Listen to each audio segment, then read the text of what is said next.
Welcome back to the Convo Couch, everyone. Pasta Jardula here. And I'm Fiorella. Johnny Sue is still spinning on the ones and twos. I pulled a pasta. You just pulled a pasta. Wow, I pulled a pasta. I can't believe it. I pulled a pasta. Well, listen, everybody's happy. They see us back in the studio. They see the TVs behind us. The newsroom's going crazy. We got some people on YouTubes. We got some people on Rokfin. We need you to get over to the Rokfin, Rokfin. We're also on Twitch.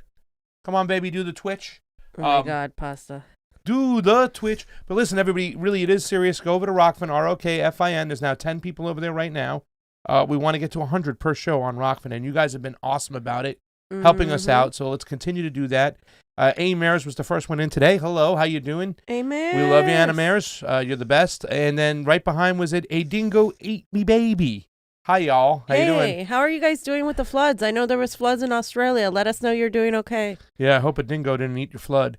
Red Economics. Red Economics is in there too as well. Hello. Red Economics is always great. 13 people and Pasta growing. at least makes sense when you're making I a am joke. also high, says Mark Panicki. So thank you so much, Mark. I think Guys, get on pasta's over there. high, Let's see too. what we have on the YouTubes real quick. We got 58 going in there. Gamer for Life. What's up? Frederick Murphy. Monarch. All our fams. Whatnot. Jared RLW. Please do us a favor. Go over to Rokfin, Rokfin. Sign up for free. And you can even endorse us for $9.99 a month if you got a few extra bucks. If not, we just want you to get over there and at least sign up for free. We have the Rokfin revolution going on.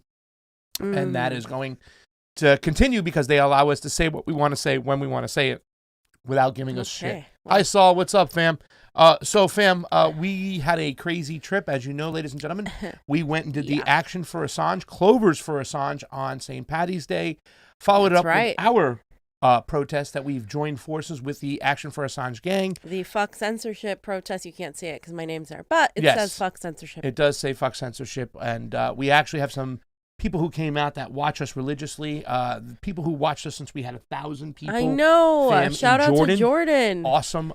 Sheldon. Also, what's her name from Vegas? Hunter Carranza. Oh, Hunter Carranza and Ty. Ty was Ty. wearing the Defund the Pentagon shirt in front of the Department of Justice on day 2 of the Action for Assange. There were so many other people, too, that I'm forgetting their names. But, they really showed up. They've been supporting us and watching us for a very long time. And we really appreciate them coming out. We had a really good-sized crowd of people, especially the first day when we did our protest. And also, of course, Action for Assange did the Clovers for Assange. And it was just awesome just having people out there in the streets, seeing other people who weren't part of the protest start taking pictures or, ooh, what are these people doing right now? Especially in the aftermath of Capitol 6 riots. Yeah, all that stuff that was going on. We're not going to talk too deeply about that today because we have a very limited amount of time, but we will make announcements at the end. But thank you to all the people. You can even see Shanda and Amber, who came out from Roar Media in Seattle, Washington, our peeps, our fam over there. It was so awesome to meet them in person for me. Yes. And it was the first time you got to meet Shanda too as well, right? In person, So, yeah. You met Amber before, Amber. King. Amber King, what a rock star. Just want to remind you all, we're on stolen land. That's how she started off her speeches. But everybody gave speeches. Everybody got up there. Like I said, a lot of people that we met that follow us. Trey Wright, thank you so much. Love you too as well. Trey Wright left a super Ray. And of course, Trey Glenn was supportive as well. He wanted to go but couldn't make it, but he supported us all the way. So thank you, Trey. We're going to mention some other stuff coming up. Maybe you can come to the next one. Glenn Combs, me too. We love you, Glenn. Thank you so much. 28 people watching on the Rokfin fam. So let's get started over here. We have the first topic going on. I've been wanting to talk for this for days. Right. So as soon as we landed in Chicago, DC. In DC. As soon as we landed in DC, the news cycle went crazy. You had Biden going over there on TV, corn pop, and let's get into this. I've been waiting to talk about this for like a week, so yeah. Okay, right. So my bad. I didn't even put it up for you.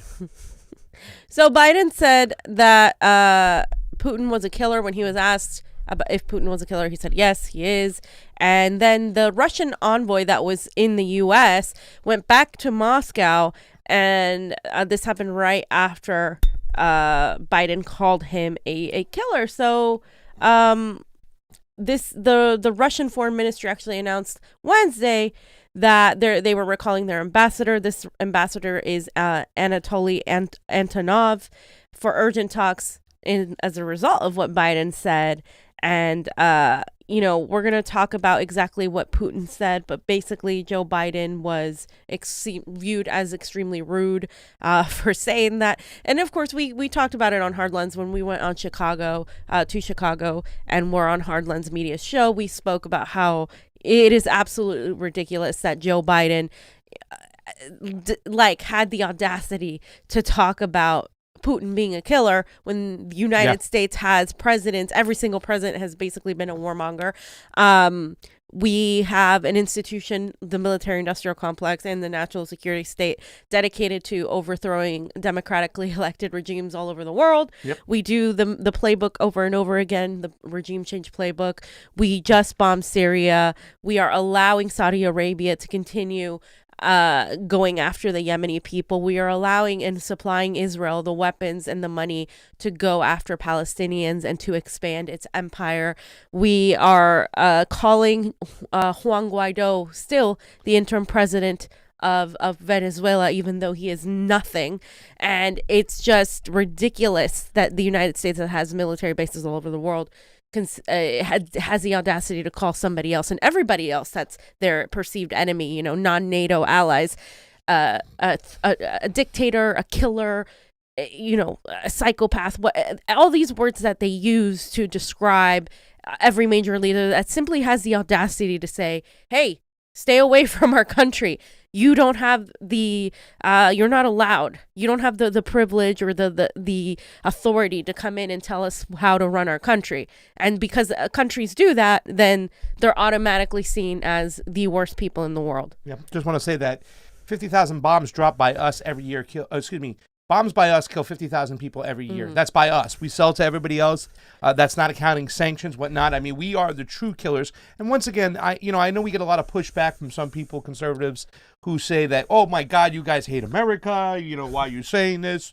We had to do what we had to do to fight for democracy. But the gig should be over. With 890 something odd bases, we're not fighting for democracy. We're trying to expand an empire. And I'm not trying to go, the United States is bad. We're awful. We're just terrible people, whatnot. I'm just trying to say, let's stop it moving forward. If it's a nationalist kind of mindset, let's stop being killers all over the world. We are doing it for resource extraction to make a select few people money throughout this country. Not everybody. Not everybody's even reaping the benefits. And if we're all reaping the benefits, it's still not okay to steal resources and whatnot. So if you want to be a nationalist, how about we close our bases and bring everybody home and protect ourselves? I'll go along with you there if you want to do that, even though I consider myself an internationalist. But if you want to do that, then let's do that. And we should put the pressure on our government to do such. Stop with the imperialism.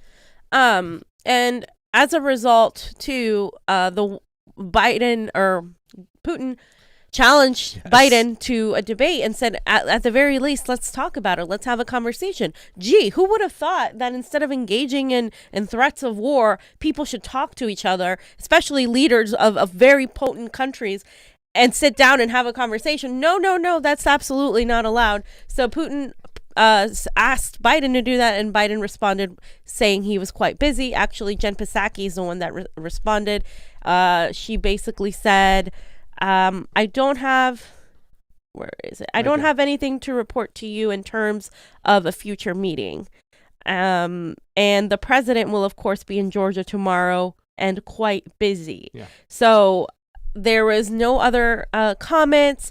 And he just wanted to invite Biden to have a discussion and to to have talk about the current situation. And Biden didn't do that.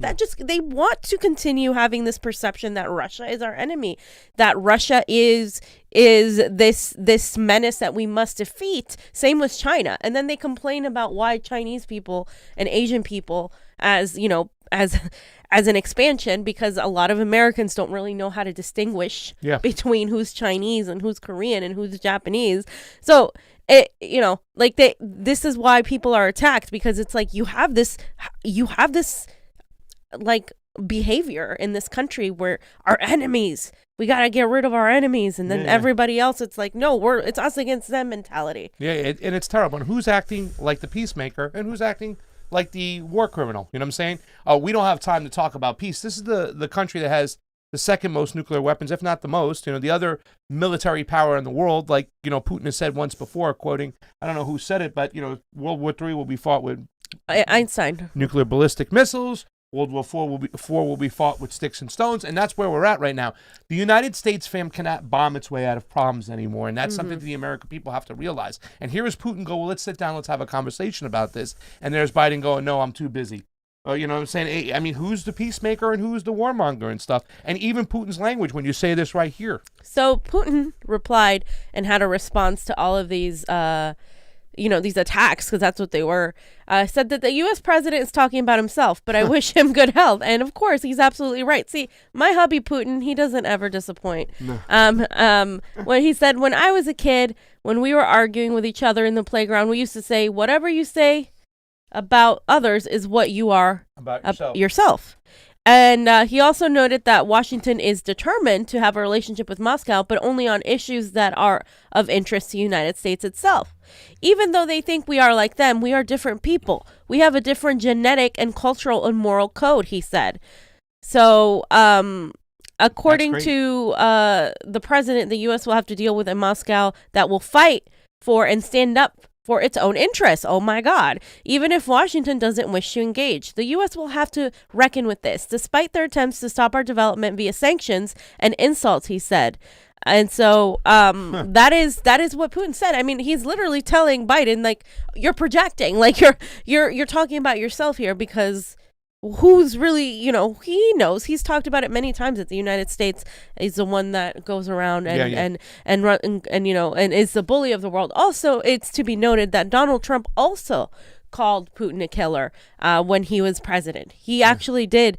And it's really interesting that Biden is going around doing the same thing, and that Biden actually criticized Donald Trump recently for not being more aggressive against Putin, even though Trump was actually not like he wasn't a Russian-friendly president. He wasn't. Sanctions were crazy. They didn't stop. It got worse. They ended the nuclear proliferation deals, which means that like now you have aircrafts that are flying around with nuclear missiles, and they're playing war games near the Black Sea.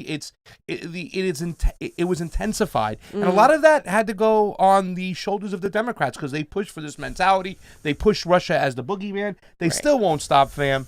And you have Putin saying, "Hey, like, we're in the sandbox. We argue, but we go and we talk shit out." And Biden's going no and calling him a killer and whatnot. I mean, remember the old boss or meet the new boss? Same as the old bosses. They're all the same. So. And I wanted to point out this picture, because as this was happening, as Putin was responding and all of these things were going on, Putin was hunting in this suit made out of sheepskin, which is really interesting and ironic, but there it is. He's in sheepskin. And this just reminds me of the wolf in sheep's clothing. That's the United States. And I don't think they even have the sheep's clothing very much on anymore. I think the United States is pretty much showing its true colors, its true, who they really are as of late. And it's not that we hate America. We're just being honest. It's our job to tell the truth. If America was doing a great job and being the actual humanitarian country that it deems it is all over the world, then we wouldn't be talking about America. We'd be talking about whoever else is doing the oppression. Absolutely. But that's not what's happening here at all. And it seems like it's got the same America first kind of mentality with Biden, just with rainbows and flowers around it, fam. Rainbows and flowers. And I like this one over here too as well, fam, what Putin says. Putin said, people who destroy whole nations don't have the right to teach us about democracy and the value of freedom. Yeah.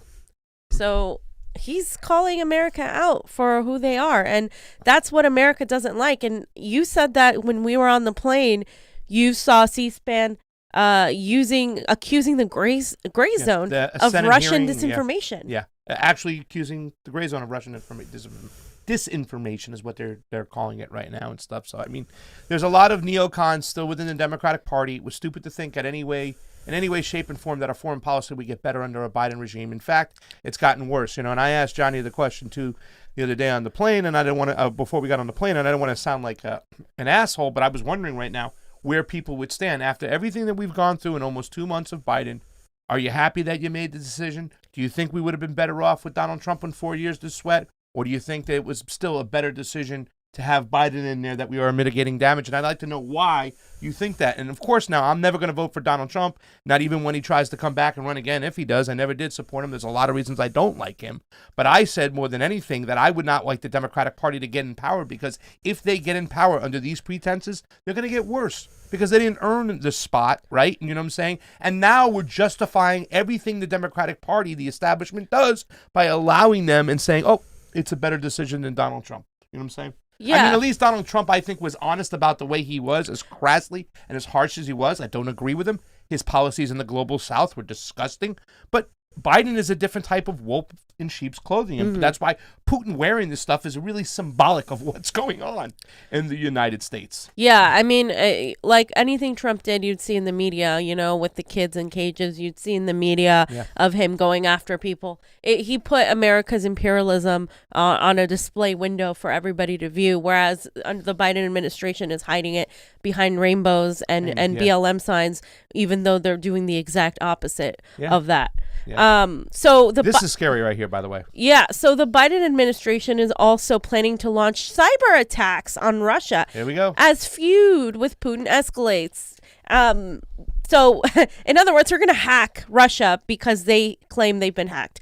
They're preparing these aggressive cyber attacks in a major shift in tactics designed as warning shot to rival powers.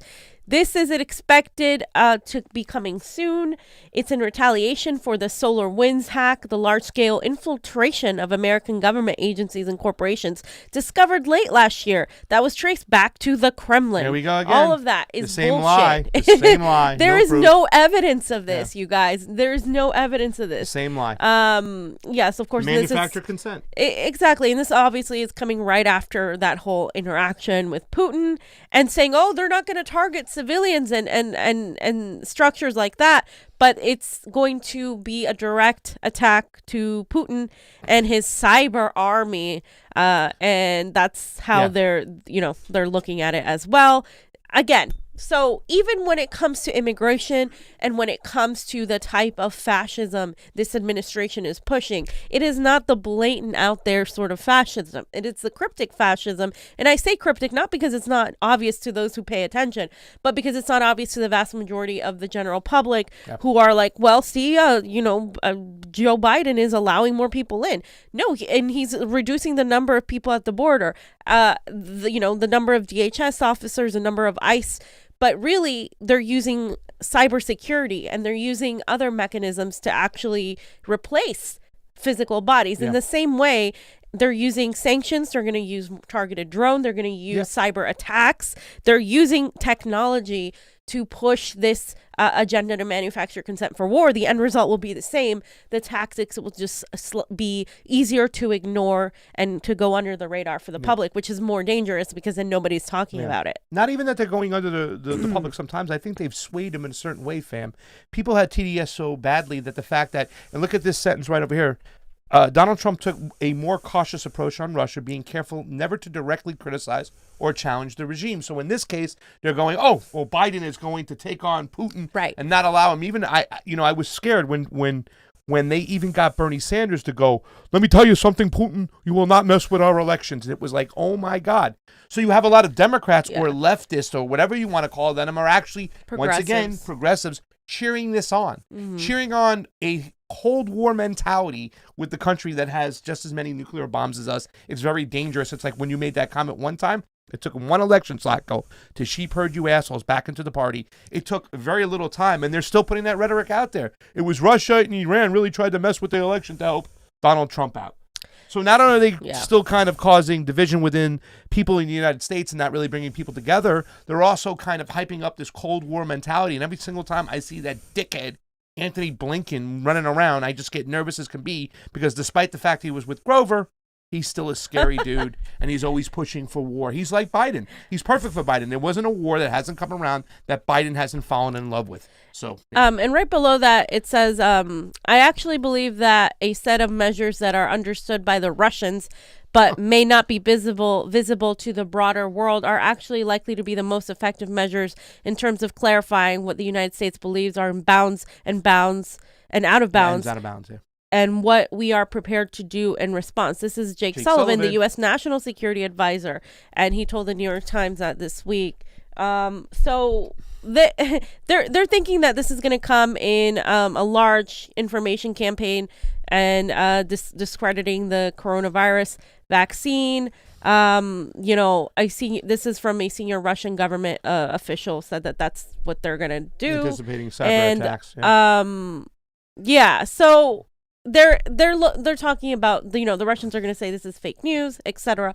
But it's ridiculous to me because this is all based on bullshit. And I'm expecting apologies to the Convo Couch. Because the fact that now these people are talking about, oh, well, now Putin and the Russians and Trump colluded against Biden in these elections by falsely accusing him of all these things, Ukrainian involvement and Hunter Biden's Burisma and all these other things that they're talking about. You're saying that the election wasn't the most democratic election of our time. So by default, you're saying that Nancy Pelosi, the Democrats, a large contingent of the progressives and the independent media left, the vast majority of them, except us, basically, and I don't know, maybe a handful or a couple of other people, basically were right in questioning the election, because all we did was say this election was definitely not a normal election. It was definitely shady. There was no transparency. The fact that ballots came out of nowhere, the fact that the major news networks stopped reporting and stopped counting it down, and then all of a sudden there were new ballots and there was a statistical anomalies and all these questions that we were talking about was dismissed and laughed at and ridiculed to the point of being pushed into being related to QAnon conspiracy theories, when in reality, if you have the audacity to say that a foreign country meddled in our elections, but you can't believe that our own Democratic Party and our own establishment on both ends, the establishment, the oligarchy, the powers that be, the deep state, can't meddle in our own elections when there is ample proof this has happened many times over. Well, you're just picking and choosing what is beneficial to you to push your narrative. Yeah. And so it discredits everything that people have said about the election being the most democratic election of our time. It discredits every fucking idiot that got on their YouTube channel and said that we helped stoke the Capitol riot. It discredits every moron that laughed at us when we were questioning the elections. It discredits everything, because guess what? If they are allowed to question and say that Russians hacked our elections, again, after spending the last 5 years with literally spreading actual conspiracy theories about Russiagate that were completely disproven, we as Americans, as citizens of this country, have the right to question elections. Yep. And we have the right to demand audits. And we have the right to demand transparency. So, yeah, I'm expecting a list of apologies from everybody out there who literally dismissed everything we said. Well, fam, don't count on those apologies. I know you're not. I know you're kind of just throwing it out there. You really don't. Especially after the Time magazine article, when a lot of people... The cabal of elites. I mean, and they were talking about all these things. But, I just want to say, like, in this particular situation, I think the problem is people pick teams, right? Mm-hmm. Red or blue. They don't pick sides, right or wrong. And what they do is, since they're on Team Blue, they'll take any information to try to distort to fit their narrative. It's the mental gymnastics we always talk about, and it's on full display right over here. So I wouldn't expect any apologies coming from anybody. I think, just like, once again, and how long are we going to take information without specifics on it? Mm-hmm. Iran and Russia meddled in our elections. China thought about it, but they pulled back. That was the headlines. Okay, can you show us how? No. Just trust us. We can't do it. It's, It just happens that it's every person classified information. Yeah. It just happens that it's every country that is not backed by NATO and basically refuses to come under our boot, right? It just so happens that it's every single one of those countries. It's not like, a country that we choose. And Johnny has up right over here the Joe Biden Sloppy situation. Joe Day. The other day was Sloppy Joe Day. And she goes, everybody, it's Sloppy Joe Day. It was National Sloppy Joe Day. National Sloppy Joe Day. Just saying, but Joe did not disappoint for Sloppy Joe Day. When I was little, And then he I does the actually salute. liked Sloppy Joe when I was little. I can make vegan Sloppy Joes. You Don't worry can. about That'll it. be great. I'm going to do that for us. So, yeah, I mean, look, and a lot of people were saying it's ableism to laugh at this. Look, Joe Biden is a warmonger. There hasn't been a war, as Pasta said, that Joe Biden hasn't supported.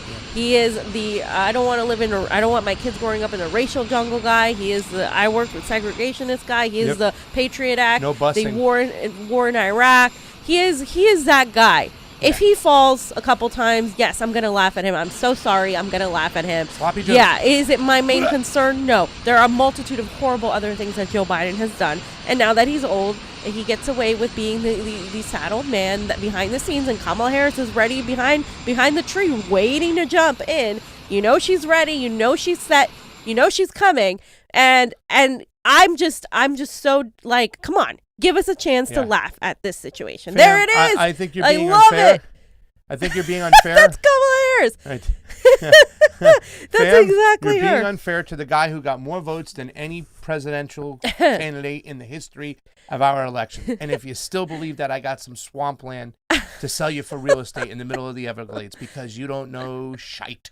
It really is a shame that you're still buying into this stuff because your TDS, from your white savior complex is really affecting everything. But let's be honest, that's exactly what it is. Really quickly, just want to read some super chats or super rays, I should say, over on the Rokfin fam.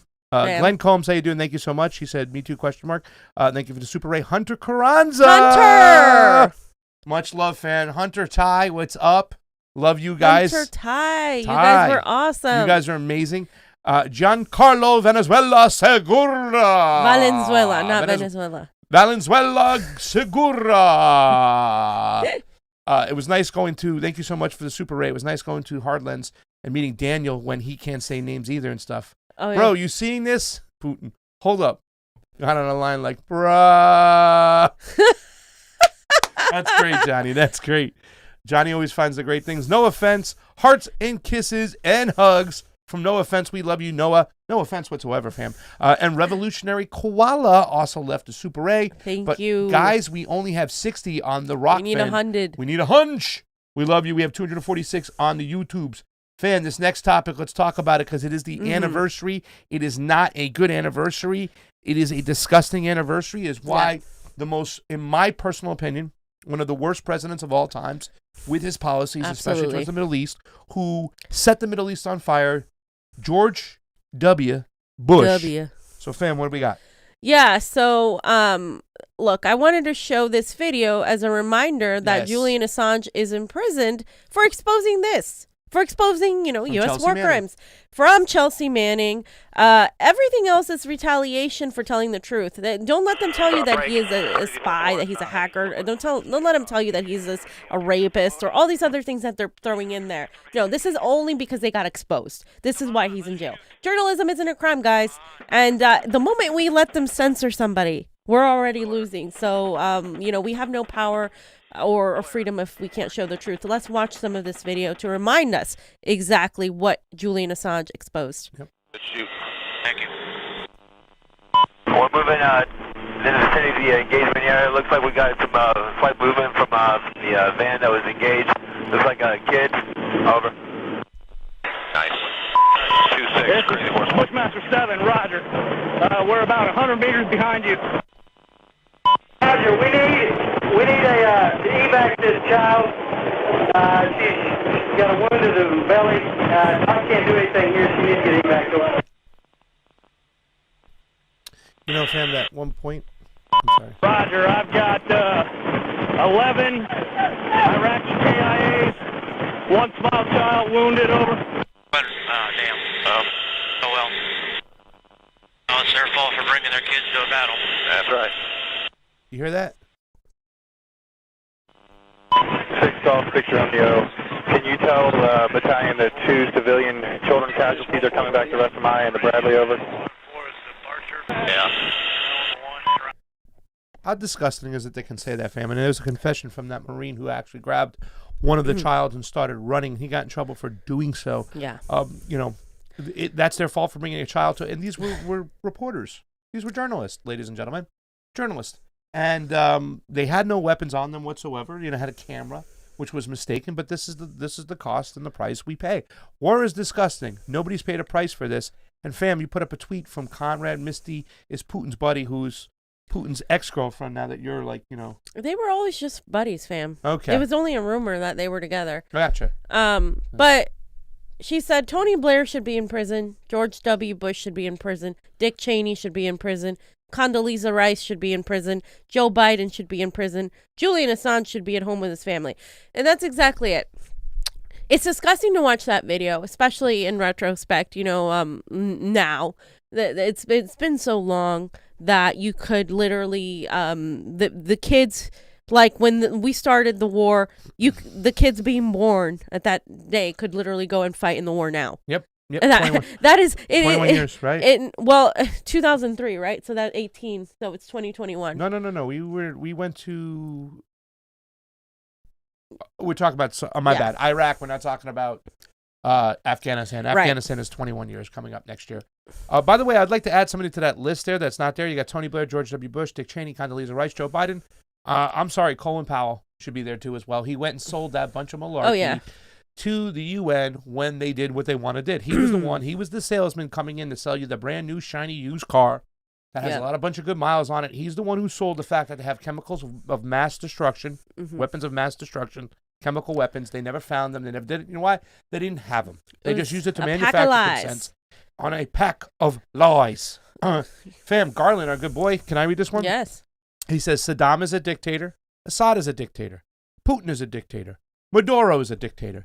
Xi is a dictator. Notice a pattern here. Oh, but Mohammed bin Salman is not the dictator of Saudi Arabia. And once again, Mohammed bin Salman was with the Trump administration, thrusted into powers. It was the first time they went outside of the bloodlines. He was part of the royal family, but whatnot. But the United States was okay with it. Why? Because at the end of it, Donald Trump, and this is where you can get him on the emoluments clause, has a bunch of businesses in Saudi Arabia. We had the biggest weapons deal ever with America and Saudi Arabia, which is why Donald Trump is just as responsible, if not more, for upping up the weaponage in Saudi Arabia to be used against Yemenis children. Exactly. And so, I mean, that's what I'm saying. His hands aren't squeaky clean. We understand that Joe Biden was very pivotal with Anthony Blinken in starting that war. But yes, once again, it's the pattern of all these people are dictators. But meanwhile, we're the ones going around with 900 bases almost around the world. Sarah said. So this is just as of 4 hours ago. Breaking. Saudi Arabia and the UAE are bombing Yemen's Sana'a International Airport right now. Now making this is the third straight day of attacks on the Yemeni capital. This is a war crime, and it is 100% backed by the administration of Joe Biden. He was going to end the war. I saw him say it. He says he's going to scale down the war. We're getting out. What are you talking about, fam? So this is on the. He said on the offensive, we're gonna stop supplying weapons to Saudi Arabia. On the offensive, right? But we are not going to stop them from defending themselves from these crazy, dangerous. Yemeni people who literally have no weapons and nothing. They have nothing.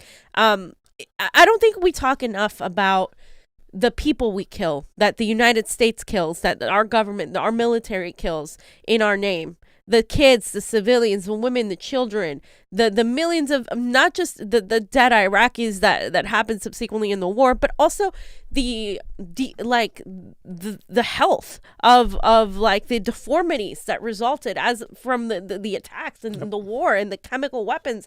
Like there are kids growing up with deformities that grew up with deformities, cancer. It's disgusting. Nobody talks about these things because you don't get the news from a non-Western perspective, and it's really telling how little we really spend. Like, oh yeah, like that was bad. It was a lot of money, a lot of American lives wasted, but we don't ever talk about the dead Iraqis. We don't ever talk about the displaced Iraqis, Middle Eastern people whose countries are completely destroyed, whose countries were once thriving, beautiful cities. And, Syria. Now when Americans think of Iraq, think of Syria, think of Afghanistan, they think of a country that looks like the typical picture of a bombed country where everything is falling apart and decrepit. And so in a way that allows them to think, oh, these people, that's how it is. That's how it's always been. It's their own fault. They have these crazy radicals in there. We fomented that. We created Yeah. that radicalism, and now it's coming back, and then we pretend like we are some sort of beacon of democracy to be proud at and to be hailed at. It's really disgusting. Yeah, and fam, it's kind of funny. I just think of the George Bush saying about what's going on right now. If Biden was asked, hey, I thought you said you're going to end the war. Well, we got to bomb them over there so we don't have to bomb them over here. And that's the whole argument they're using. They're bombing the Yemenis international airport. That's not playing defense. That's going into another country and bombing them. And you said you were going to stop that. And here's the thing that was really crazy, which a lot of people, they're so ignorant to what's going on in those countries. Iraq and Syria. We've caused civil war. We've caused chaos. We've caused killing. We've caused displacement. Well, guess what? Those two countries had a ton of Christians in it. You know what I'm saying? It's gone. Northern Iraq was one of the most old school historical Christian sites inside of, a Muslim country, predominantly Muslim country, when Saddam Hussein once said, well, they're Christians, but they're Iraqi Christians and they have rights too as well, and he will defend their right to exist and live and stuff like that. And these neocons in the Republican Party who got duped don't even realize. And the thing that's so funny about it is that fact that they're hardcore fundamentalist Christians, when they have allowed this to happen for what? The Christians to be thrown out of the country, removed, oppressed, killed, and whatnot. So your Christianity, you got duped in it too, ladies and gentlemen. I'm sorry, because you are ignorant to what's going on. Yeah. We have to stop being ignorant and stop the bombing now. We have no reason to be there. And when you got General Lloyd Austin saying, well, we'll bomb them if we choose to at a time and destination of our choice, that's scary news. That means continuous war. That means also, for you conservative folks out there who always say, well, why do we have to choose between a veteran and a immigrant who gets health care and whatnot like that? If you really gave a shit about veterans in the first place, you wouldn't allow them to go fight for imperialism, because they're not fighting for democracy and freedom. Because every day in this states, 20 out of 22 soldiers, ex-military people, kill themselves to PTSD. We have caused a pandemic of suicide or opioid addiction. It's disgusting, and we need to get ahead of this and really call for what it is. Donald Trump, a lot of people say, well, he tried. No, he didn't try. He did shit that was wrong. Once again, arming this Mohammed bin Salman to the T, you know what I'm saying, and not pulling out of areas where he said he was going to pull out of. God bless you. Thank you. Trying to wait until after the election for the Afghanistan pull out. Right now, the Taliban has also said that they're going to retaliate and bomb Americans if they're there past the May 1st deadline. So here we go again. Yeah. You said it, fam. I mean, it's Sorry gross. for going And on there. no, I mean, it's ironic, and I just have to point out what you said.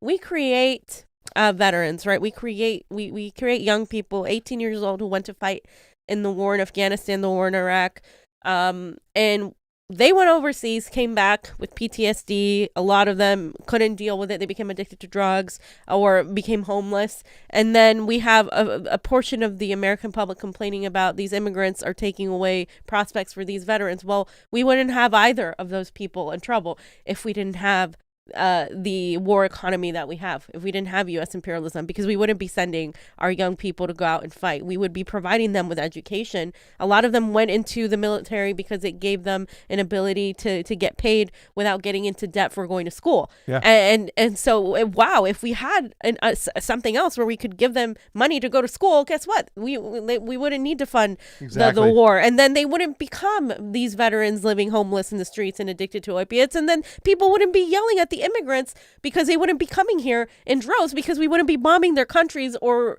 pushing regime change in their countries and causing them to come here, because it's not just the global south that we're affecting. It's also the Middle East. We have Syrian refugees. We have refugees all over the Middle East that are escaping their war-torn countries. So it's all connected. Yeah. And that's what people have to realize.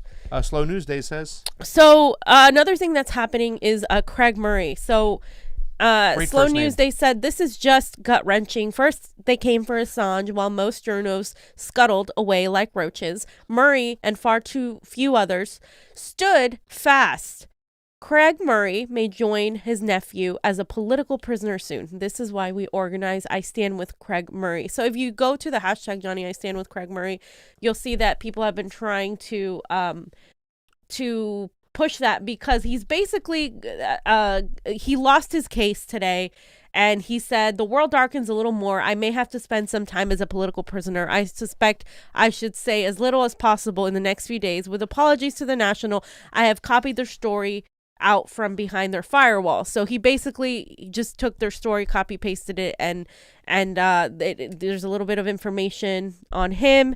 A lot of people don't know about him here on the mainland, but in the UK, basically he I'll read a little bit of this. Craig Murray was the former UK ambassador to Uzbekistan. He attended 2 days of the trial, and at which Salman was found innocent, and that was the person that they were against. And he lost his trial basically, and he may become a political prisoner. And if and I just wanted to click on the Craig Murray hashtag so you guys could see basically what people were trying to do.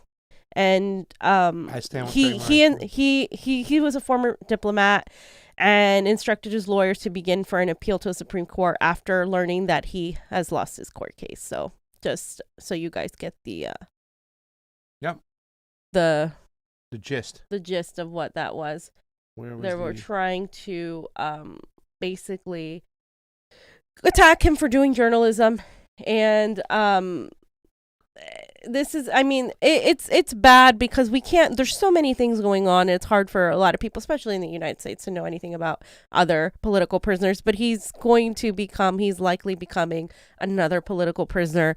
And of course, is this a reminder that it's not just the United States, but the Western Empire that has continued pursuit of truth and justice, and of any person that is actually going to be a threat to the status quo, right? Whatever it is. This is why it annoys me when people focus on Meghan Markle or the Crown or any of that as if they're poor little people who have zero, like, oh my God, poor Meghan Markle, she's so sad. Yeah. It's like, she's a millionaire. I mean, they're all wealthy.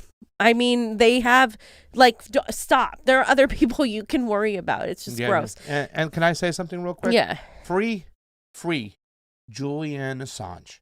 Free Julian Assange. You'll never shut us up. We'll say it loud. We'll say it proud. I don't give a damn what the tech overlords say we can and cannot say. It's disgusting that Julian Assange is behind bars. The guy has not had to retract one story ever from WikiLeaks. Not one. And shame on you, Donald Trump, who got WikiLeaks. He gave you the election and you didn't pardon him. So don't expect any help from a lot of libertarians or people who are advocates for free speech to vote for you next time out, buddy. Because if you were for real, you would have pardoned Julian Assange. And it was great to get out in the streets of D.C. and scream it loud and scream it proud. And don't ever stop, ladies, talking about it. Don't let these tech overlords tell you that you can't say this or you can't say that. He exposed the American empire for what it is. And he told us the truth. We wouldn't be here. People the truth. We wouldn't all be here without, people like Julian Assange, who have inspired so many people to become journalists, to become truth tellers. And it was very powerful walking down the streets of DC and shouting this, free Julian Assange, talking about the U.S. national security state, talking about the connections between that, our empire, and any issue that we really want to fight for. I want to make that very clear. It is not just about Julian Assange, the man. It is about what he represents for press freedoms and for freedom of speech. And, it was also powerful telling CNN, MSNBC, Fox, and all these people, fuck you, because you're stealing our work. You're throttling. Jackson Hinkle had that tweet up where how the percentages of we're the second most throttled show out there right now. It's gross. I mean, we are, and it's crazy to me that we are. But talk about this here. This is because this is also, once again, you want to know who's going to tell you the truth. There's a reason why they made a cartoon after us as bad villains and stuff, because We don't give a damn. We're going to speak the truth no matter what it is. We're not doing this for career decisions. So all you little freaking idiots out there who are saying that we're doing this for clicks and for money and whatnot, bullshit. Talking about Assange and elections literally gets you demonetized. Exactly. we are still not monetized on YouTube, by the way. So that's what the kids are saying. That's what is that? I think that's what the kids were saying in like the late 90s, Pasta. All right, talk about this here. Frank Analysis, who also showed up. So Frank, as you saw in the video, he was there. We love you, Frank. And look, I just want to point this out because I just want to point out the fact that we should never tell a candidate to not mention Julian Assange's name, right? Yeah. We shouldn't. I don't care if you're afraid that they might not get in. We need to stop that tactic. It hasn't worked. It has never worked. Like people who get in there who are kind of like walking on eggshells, continue walking on eggshells. They capitulate. This happens all the time. So Frank Analysis said during the telethon, Jen FL23 said Nina Turner shouldn't talk about Assange during her congressional run. Pretty much saying career is more important than the truth. If you sell out before the job, how would it be after? That's a really great point. So let's show some of this here. I've seen is Nina currently running. She actually just put out something supportive of Julian Assange, and I actually would have probably told her not to do that. It's okay. The audio isn't great on the thing. What did she say? It was a downloaded video. It's not up, Johnny. It's on the it's in that chat. If you download it, you can probably get it up. You know, can I say something too, fam, real quick? I mean, when we were out there, and I'm just going to pass it to you, let you give the basically. But when I was out there giving my Assange speech, I was kind of talking about what Bauman said. And it's like if any candidate tells you they need to look into it more and they don't know what's going on, they want to understand the situation, they are lying. And if you don't know, then you shouldn't be running for Congress because you're not really for the people. You're for the deep state or the imperialist army or whatever you want to call the thing, for the United States empire, whatever you want to freaking call it out there. I don't care. You're for the elites, whatever. If you don't know what's going on with Julian Assange and you don't understand his case and you're a candidate, get the hell out of here. I'm glad Misty said what she said. She's going to also go out there. Anybody who doesn't talk about Assange as far as a candidate or anybody who fights out back against Assange, she is going to put them on Johnny, blast. I'm sending it to you right now. In front of their friends. In front of their friends. She's going to put them on blast. Pasta, you deserve to be put on blast in front of your friends sometimes. I'm sorry, fam. I do. You want to read any super rays? You got it? Okay. All right, here we go. See if it even comes in. Anybody. No. The closest I've seen is Nina currently running. She actually just put out something supportive of Julian Assange, and I actually would have probably told her not to do that, but she did a few days ago. Yeah, and that's the closest I've seen. I haven't seen anybody sitting in Congress that has spoken out in favor of Julian Assange. And why would you have told her not to do it? That's Nina Turner for people that know. You know, I would say once she's in, she should let it all fly. But I think right now the goal is just to get her in there, and she's got a very short little span here between now and election day. So just like sort of from a political perspective. That's actually why when I messaged her about this, I was very clear. Like, I don't think this would be a good move for her. I think that not yet. So that would just be, just caution. Yeah, I see. All right. Okay. Number one, I want to say that I don't like the fact that Katie Halper and Kevin Gostola are agreeing with Jennifer Perlman right there. Number two, they could just be nodding like, "Oh, I'm listening to what you're saying." I don't know, but I think she or they said could be agreeing. I don't know. I think she tried to jump in there and say something, and that's a little disheartening. Whatnot. That should be like a no, and I don't know what Medea Benjamin had to say after that and stuff like that. But listen, like I'm saying, if you're going to be a candidate right now and you're going to say that you shouldn't. You're going to play politics to get in, and then you're going to do something different. Yeah. That's a crock of shit. So I'd be careful who you support. I'd be careful who you go out there and work for, and you kind of get in the streets for. Because if you're not willing to do that, because I want a candidate who is going to speak the truth. Yeah. And we do know there was one candidate who went on Joe Rogan and said that they should be freed, right? Right. I mean, you know, and that's why she has the huge following that she has. That's why she's today. Also maligned, but it mistreated. makes her powerful. It just makes her bigger. It makes her powerful, Makes but her- she's no longer in Congress and she's no longer in politics. I understand. I agree with you 100%. I'm on your side. I'm just saying this is why they say that, because they think, oh, well, this is how you end up. You end up completely pushed out of politics. You end up smeared, blah, blah, blah. But I think, fuck that. Like, I think it's just your credibility is in check here. If you're going to censor yourself as a candidate and you're running for office and you're going to say, yeah, I support Julian Assange,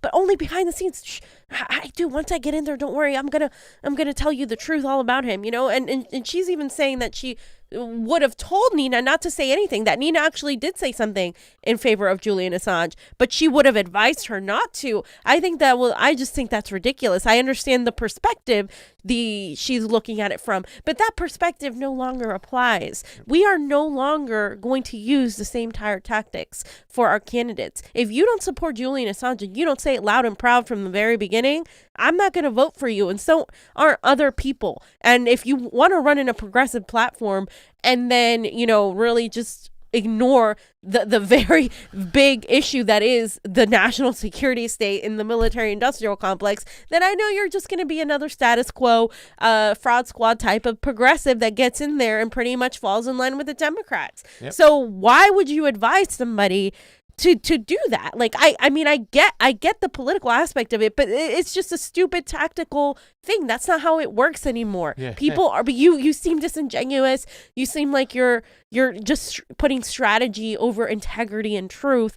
And people are done with politicians like that who say one thing and then do another on either end. It's just it's really bad, and there should have been more pushback to her on that. You know, if she's going to panel. run again, fam, good luck with that right now. There, I think you just kind of sealed your own fate right there.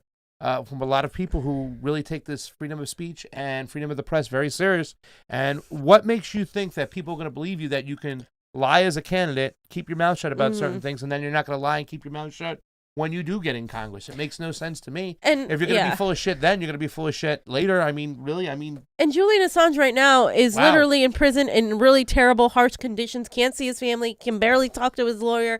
Like, he is being treated less than human, and you're over here afraid to say his name. Come on. Like, that is an insult to all of us. It's an insult to democracy. It's an insult to free speech. We cannot be tame and just like tepid when it comes to such a big, important thing that encompasses so many other issues, because we wouldn't be here talking about all the other things we talk about if we are shut down. And YouTube is fighting a war. Google, YouTube, the national security state, Alphabet, all these companies are fighting a war against independent media because we're not backing down. And we need people in independent media who have whether or candidates or people who have a podcast to not be tepid, to actually be like honest and truthful and be like, no, we're going to say his name. We're going to talk about him. We're going to lead with saying this should be normal to say. There's nothing wrong. He didn't do anything wrong. Why is saying his name like the Black Plague, like the Black Death? I mean, the more you make it like, oh, we have to be in secret about it and we can't say Julian Assange, like the worse it gets, because we're giving up our power. We're giving up our truth. Like, it's fucked. Like, I can't stand that shit, especially coming from somebody that ran for office and who literally is having a telethon about Julian Assange, telling people, a candidate, not to talk about Julian Assange. Like, what? Maybe you shouldn't have. It's also the price to pay for running as a Democrat nowadays, and why I will never support why a you Democrat shouldn't run as a anymore. Democrat. If you're not a Democrat, don't run as a Democrat. Run as an independent. I don't know what I don't know what some of these people think that they're really going to come about. You know, the situation. You have to understand who's a real candidate, who's going to fight and stand up for the truth, and who's going to be just a clout chaser and just try to get along. What is it? Get along to move along, whatever. I don't know. Agree along to get along, whatever the saying is and shit like that, to capitulate to the whole Democratic Party narrative and stuff. And you can't say his name. He's someone evil and stuff. That was just telling you're for me. Manufacturing consent that he did something wrong, and he didn't do anything wrong. Wow. We should say his name loud and proud. Julian As Assange. you're having a telethon. Julian Assange. Julian Assange. Julian Assange. Support fucking Julian Assange. He deserves to be free. Journalism is not a crime. Fuck censorship and Julian Assange. Eat a bag of Richards, YouTube. Wow. That is crazy. Let's get on to the next topic. Let's leave it at that. Got some people over on the Rokfin. I love that. Rokfin. Snorky Y2K, we love you. He says fart, or he or she says, fart wink 2024, fam. Fart wink. Hey, Muhammad Afzal, where you been? You're always late, but you do show up all the time. We love you, Muhammad. Thank you, Fee. Thanks, Pasta. Thank you, Johnny. Question mark. We love you, Muhammad Asphalt. Kamshwari Kate. Kamshwari Quaid. The U.S. left has been pulled so far to the right that we protect war criminals and no longer ask for stopping the endless wars and colonization. This makes the new left neo-libs. And it is, listen, it's scary where the new left is, right? And the progressives, where they're at, but, they're so emotionally controlled. They're so emotionally maneuvered that all you have to do is throw out a little bullshit for them, and they kind of stick to that mentality, and they go with it. There's no nuance behind it. There's no foreign policy knowledge. They try to separate the two. And really, to tell you the truth, it's why I'm done with the Democratic Party completely. You know what I'm saying? The party leadership has completely taken over the whole party to the point where you actually think they push forth a guy like Joe Biden, that he actually would win, and that he's the chosen one of the left. A segregationist, warmongering piece of shit is now the leader of the new world on the left. And y'all are still out there saying we're mitigating damage. You're not even holding anybody in the squad accountable. You're allowing them to just, on worse policies, reframe it. And, the Easter egg shit, and you're not holding them accountable. It's sad where you're at, ladies and gentlemen. If you're a progressive on the left, look in the mirror, wake up, and get the hell out of that goddamn party. Because if you do follow the Democratic Party narrative, you're not a true leftist. Jesse also says, you have to speak up as a candidate to let people know. Playing politics from before being in Congress. Imagine how politics will be played having the job of a politician, which is exactly what Franco said too. If you're going to sell out before you're in office, then what's the point of getting you in office? And again, Nina Turner said something in favor of Julian Assange, and she's telling her that she shouldn't. That makes no sense. Girl, no, I'm glad you're not her advisor because, and it's not like Nina Turner has been pleasant. As far as, actually, she just got endorsed by AOC. Not a good thing. Forget about it.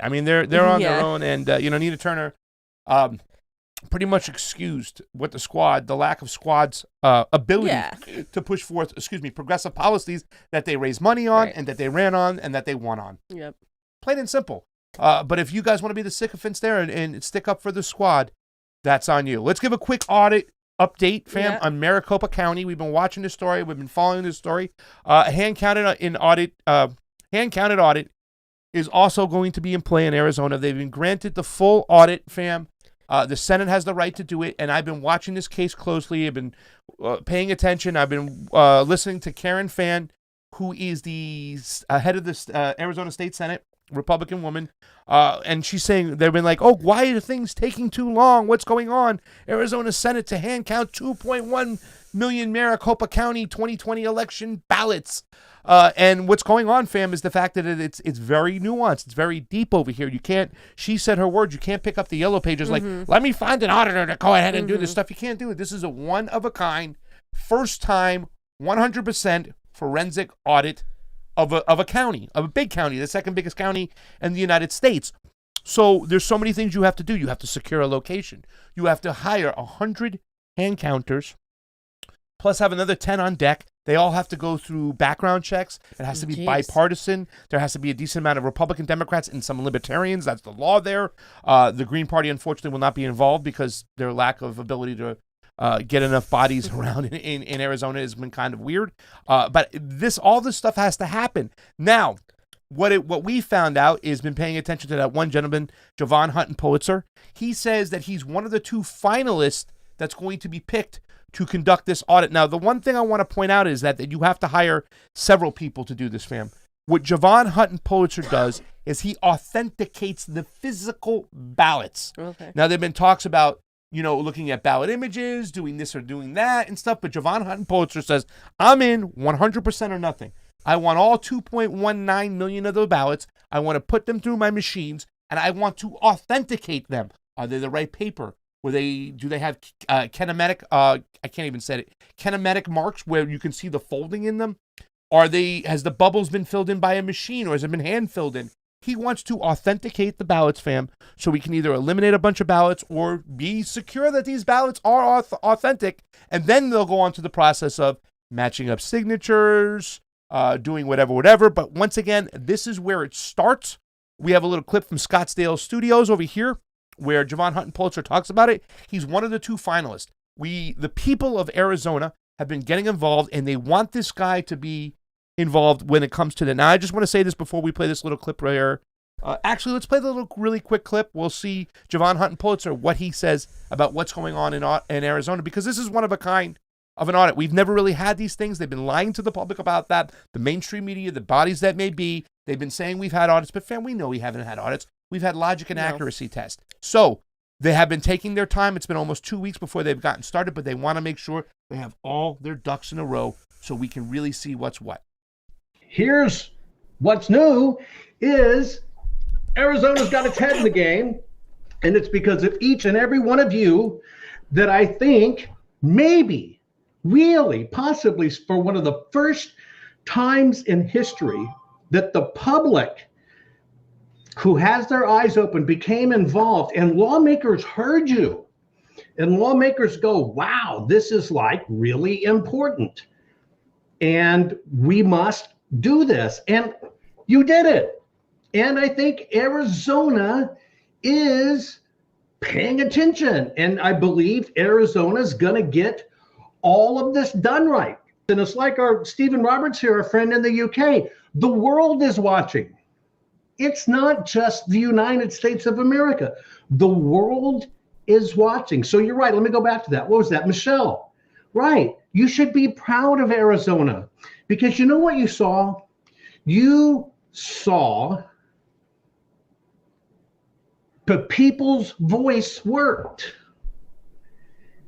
You saw it. You saw that your voice matters. Maybe for the first time, you saw the direct result of you getting involved in politics. And you made a difference in Arizona. There was an idea. I want to point out 2 things really quick, fam, because this is where we're at. Once again, this is uncharted territory. Until this year, we really didn't know a lot about Javon Hutton-Pulitzer. As election integrity activists over the last several years, we've been able to talk to some of the greatest names, including one out there right now, Jonathan Roberts-Brakey, who's in Arizona, who's also been fighting as part of the audit team with the ballot images. We've talked to people like Benny Smith. We've talked to Dr. Shiva. We've talked to Tim Canova. We've talked to Brent Turner. We've talked to people in every single aspect when it comes. We talked to Dr. Rebecca Mercury. Now, all the reason why I'm saying these names right now is because I know they're kind of fuzzy and a lot of people won't know them, but I just want to say that Javon Hutton-Pulitzer is a new name, and he's kind of burst on the scene. And he's one of these guys that was involved with the QR code years ago as far as the inventing of it, working for the companies, whatnot. And he brought to this whole science into the forefront. And this guy has been great. I saw him in the Georgia hearing. He was amazing. I've been following a lot of the stuff he does online, what he's talking about. And he's convinced a lot of people, especially in Arizona, who they say you should be proud of them. And you really should, because we've never had anything like this. If we get this, somebody put on the screen, I hope this works out. So do I.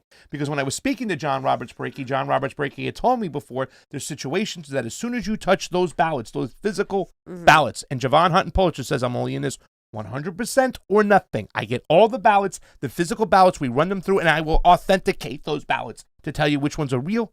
He can even authenticate the paper, fam, right? So this is big. But he is a brand new guy on the scene. So this is what makes me nervous, because I don't know if this is going to work out or not. The New York Jets, we have a new coach. First-time head coach. No, everybody loves this guy. He runs through walls. He's also the first Muslim-American coach in the NFL. He actually has his strength coach on the sideline. Just hold him and pull him on the sidelines so he doesn't get crazy. He's one of those guys you want to run through the wall and you go like, yeah, I like him. But it makes me nervous because he's a first-time head coach, fam. Javon Hutton-Pulitzer is new to this game. It's the first time he'll be doing something like this. So if we depend upon a guy like this, there are causes for concern. Has he presented new science? Yes. But there is serious cause for concern, fam. If we screw this up over here, I don't know if we'll ever get a chance again, but people think if we do pull it off, if they do get the audit, we do get to look at this, we have to authenticate these ballots or not, that it will be a domino effect in other states. I don't know if they'll let that happen, but we'll see. Well, somebody said, like, I don't know if they'll let that happen, whatnot.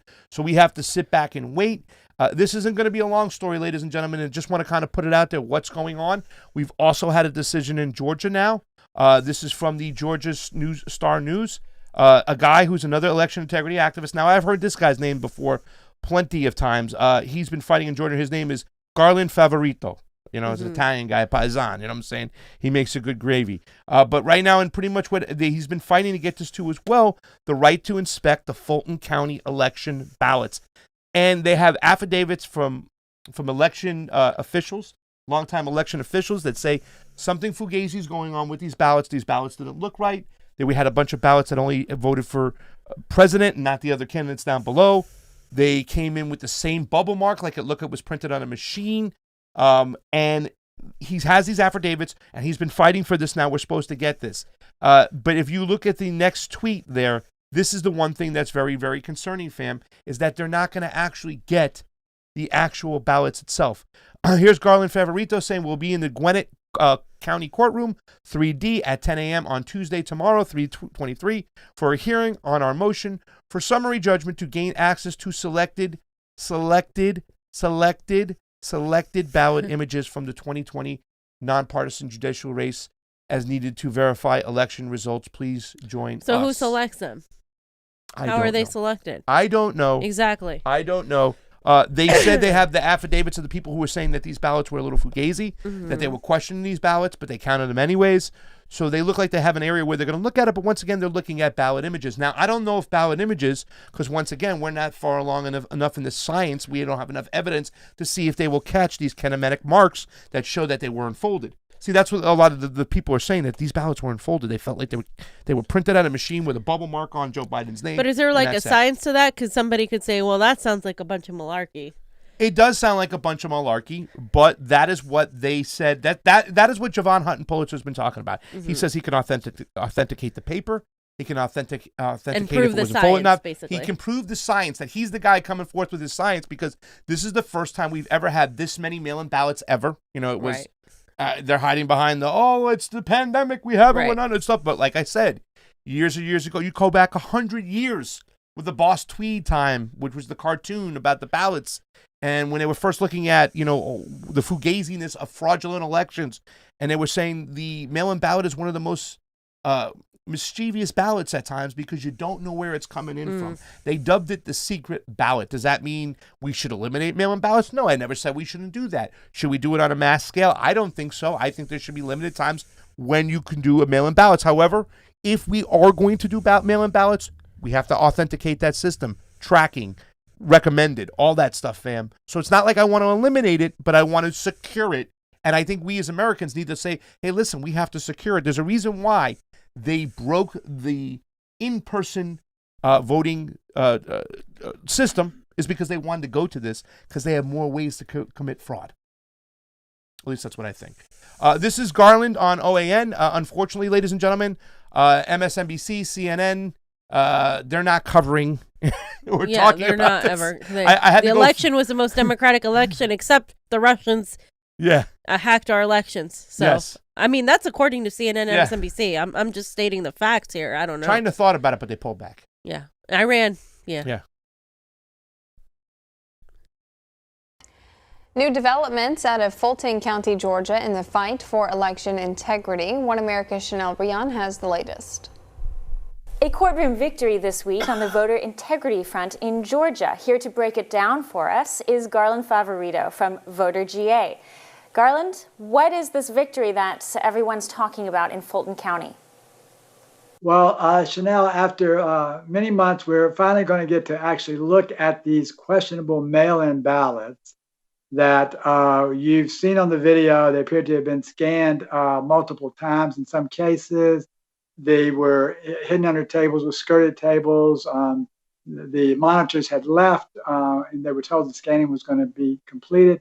So these ballots and all the other mail-in ballots, we're going to get a chance to inspect. We had at least 4 poll managers who audited these votes during the Fulton County audit, and they believe that there are counterfeit ballots in the actual election results.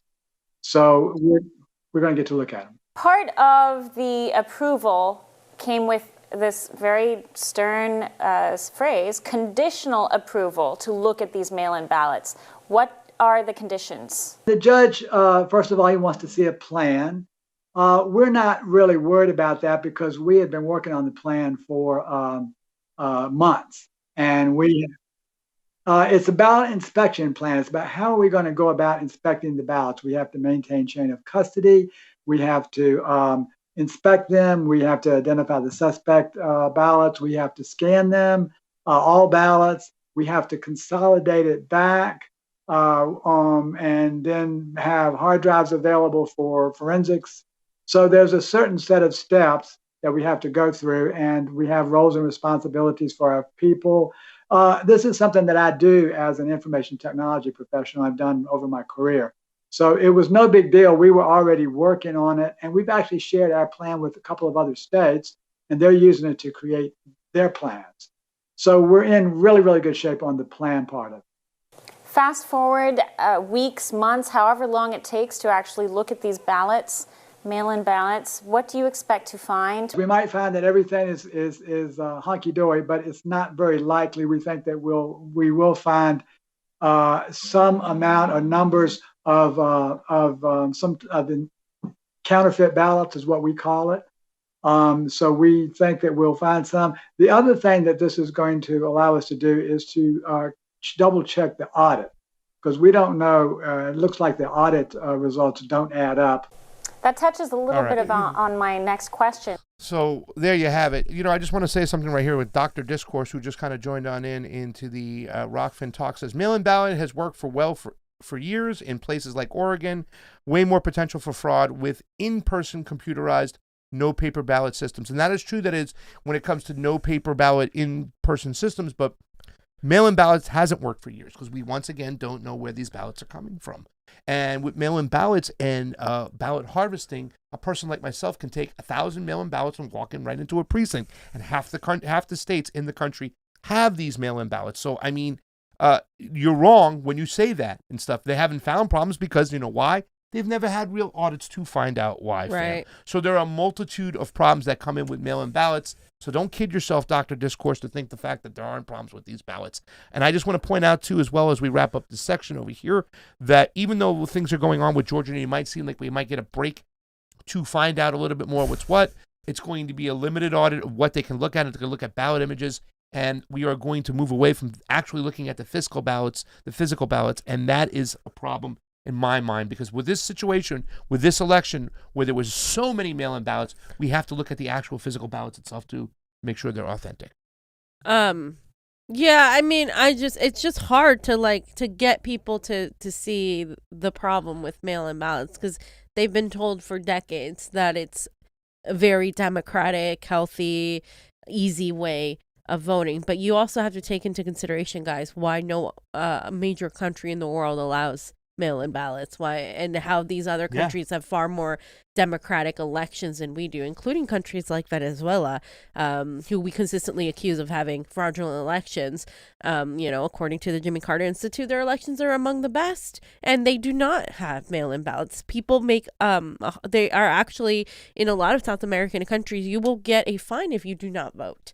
So you have to vote, and you have to know what's going on in your government, whereas in America you don't have to vote, and most people don't know what's going on in their government. So there's also that. I mean, yes, we need to make it easier for people to vote, but not at the expense of having insecure elections. And we have no trust in our elections. And if you want people to trust the elections, you have to provide them proof that the elections are transparent. And every time we ask for transparency in our elections, whether it's a ballot, images, or actual audits, they don't want to do it. And you can go to your local your local, what is it, the Board of Soups, and you can go to the Secretary of State and ask and look for ways to ask questions regarding the local elections, and you just try it and see what happens, because in California No. They're complete forget about liars. it. They're not giving you any sort of information. And Lucky Burrito said, what would be the result of major fraud? Would there be a new election? Fred Edwards says, at minimum, real fixes to the system if the election is not overturned. I don't think, we don't know. This is uncharted territory. I don't think, and I hope there will be some serious fundamental changes because, like I said, in this whole process, not one Democrat or only one Republican has talked about the actual framework issues that we have, proprietary software. Why don't we have open source or whatever the case may be? But they're not looking at it fundamentally the way they should. And that is the scary part. We need election revolution. We do. We don't exactly. FAM has kind of coined that phrase right now. We don't need election reform.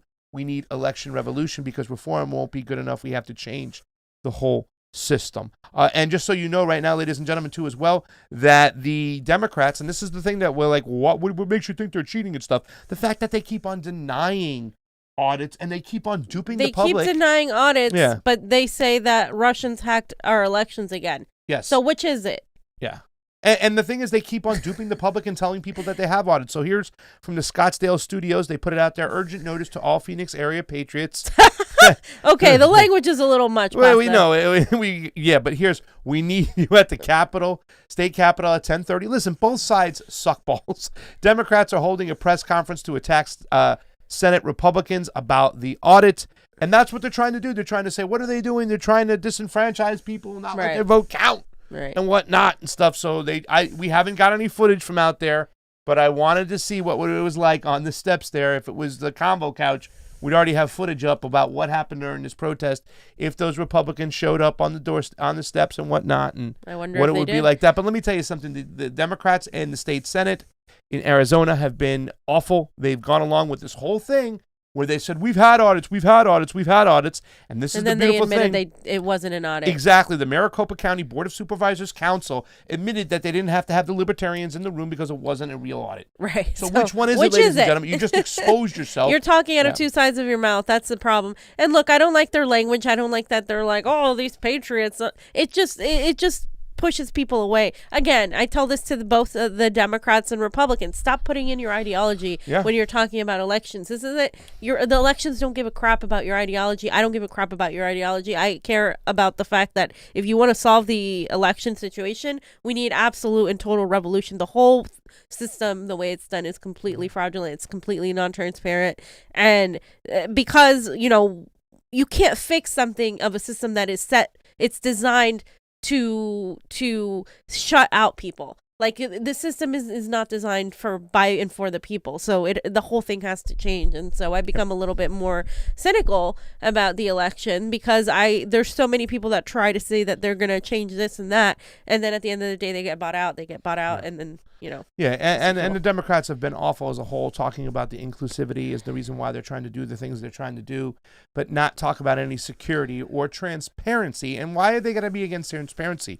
Like a lot of the people in Arizona, and I got to give it up to a lot of the Republicans over there, they say, like, we just want to know the truth. If we lost the elections, we'll move on.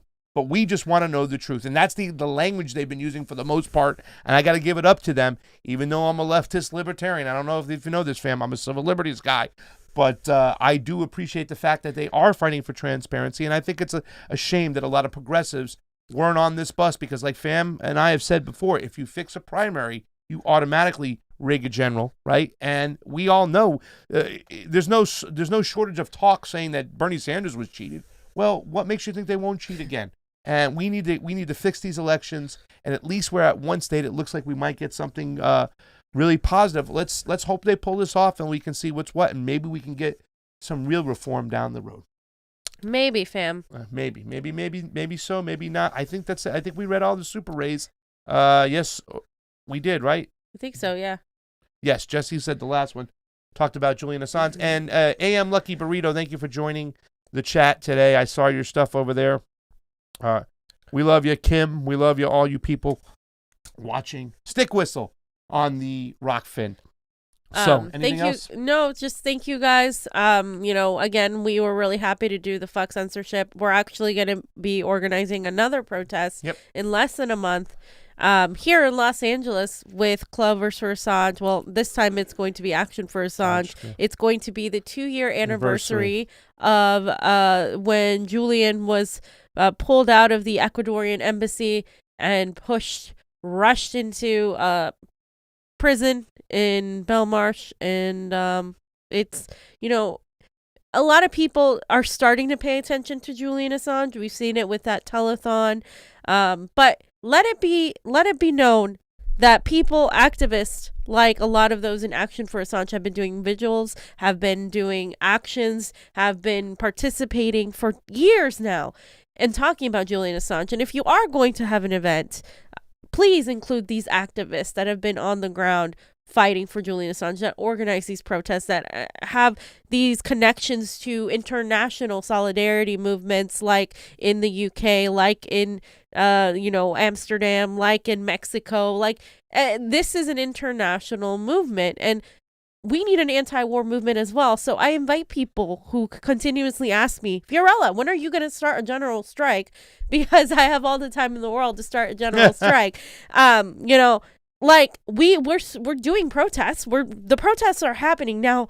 I need somebody else to organize a protest for healthcare, or somebody else to push the anti-war movement, which we are a huge part of. Every anti-war protest we've gone to.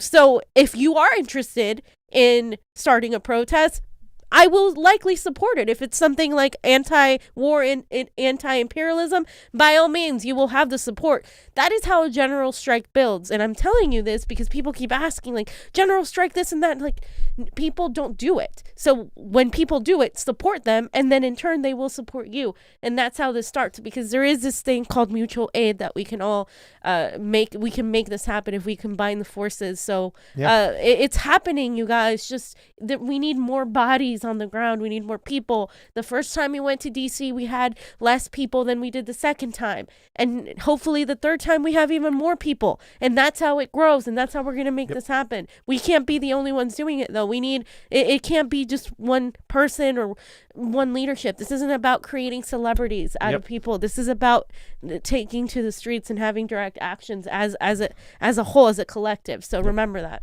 By the way, at BX Kami says, we know with certainty that America meddles in elections of foreign countries. So why is it so hard for some to acknowledge that the same can happen domestically? It's just another form of American exceptionalism. Thank you, at BX Comment. Absolutely. That was a great comment. And here's Embold Fateh. Embold Fate. At least on Hardlands, they said it right. Sorry, been busy the last couple of weeks. I never got the shirt. We know we have to mail it out because we didn't have your size at the time, so we're getting those done. You'll be going with the next mail out. Also, I'm late, but Joe Biden is a mass murderer. Him calling Putin a killer is like Epstein calling the subway guy creepy.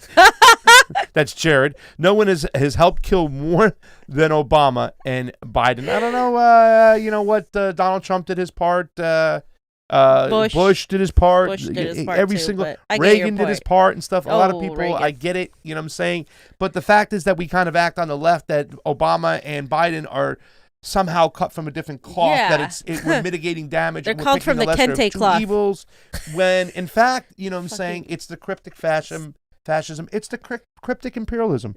Really, yeah. You don't even see it coming. It's we're doing this for freedom and democracy, and yet you're killing people. You're involved with resource extraction.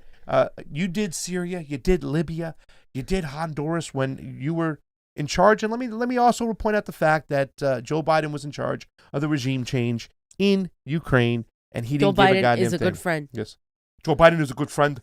Teresa Alland, thank you for the Super Ray and for the 77 people watching on Rokfin, fam, where the fake media is put down in the ditches. Let's go get a knish with hot mustard. You got anything else, fam? No, fam. Ladies and gentlemen, I want to remind you, stay tuned for some information coming for the next Action for Assange / fuck censorship protest that will be happening here in the streets of LA. Once we get all the information, we will let you know. It's in less than a month. So it will be commemorating the time when Julian Assange was so abruptly pulled out of the Ecuadorian embassy in the UK. I believe it was for a $435 billion loan that Gloria Jones got mad at me for saying $100 million. I do apologize. It was for billions of dollars. So yes, staying tuned for that. Embold Fateh and all our other friends that we're going to send out some shirts. Let us know what's what. We love you guys. We want to thank all our Patreons out there and all the people who really helped us with the PayPal. We were on the road seeing our PayPal light up here and there. $2, $5, $10. The link is down below. Guys, you don't understand how much it helps because we want to go out there and cover these things when they do happen. And we're not going to, we're going to reapply to be monetized, but we're not going to change what we say or how we cover things to...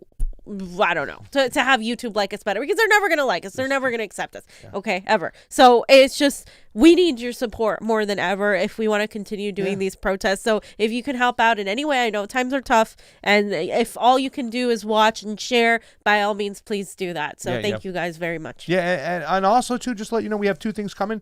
We have, because when we go out there, we went out there to do both the protests, right? The Clovers for Assange and the Fuck Censorship. Then we went to Chicago. We spent some time with Kit Cabello on Hard Lens Media. Did 2 shows with them. They got some really great responses on there. Thank you for supporting us there. But we also go out and we hunt down interviews and stuff. Johnny talked about this group, BLM 757. We get in, we get off the plane, we check in, and then we're driving 2 hours out to Richmond, Virginia to get these interviews, and it was crazy because they were happening to have a vigil. They lost a fallen soldier, so it was very sad. But we were able to capture that, still talk to people there, have interviews, and then the very next day we go an hour and a half the other way, go up north to Baltimore, Maryland, and we go and we sit down and we have a life-changing interview with Reverend Andy Chambers. We'll be bringing that to you there. If you don't know about Reverend Andy Chambers, you're going to know. It was amazing, fam. I thought it was one of the best interviews we've ever had. Oh, yeah. Sitting down in her living room in Baltimore, Maryland, and what this woman does. Yeah. It was. I mean, it was. Wow. It was. I think it was my favorite.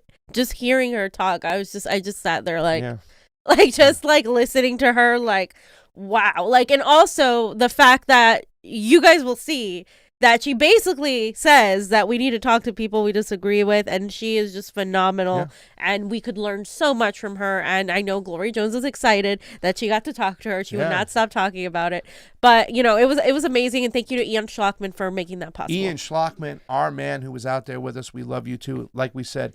And let me just let you know, ladies and gentlemen, it's not like big donors, big imperialistic supporting oligarchs who support us like they support the mainstream media. It's you guys. And you guys made it possible for us to do what we love to do and do it great. And we're going to continue to do it as long as you continue to support us. Even if it's simply just liking, sharing, subscribing, that's enough. Let's get the news out there. Let's talk about what's going on, what the mainstream media won't talk about. For Pasta Jardula, Fiorella, Johnny Sue on those 1s and 2s. Convo out. We love you. Sign up for Rokfin. Peace. Julian Assange. Free him.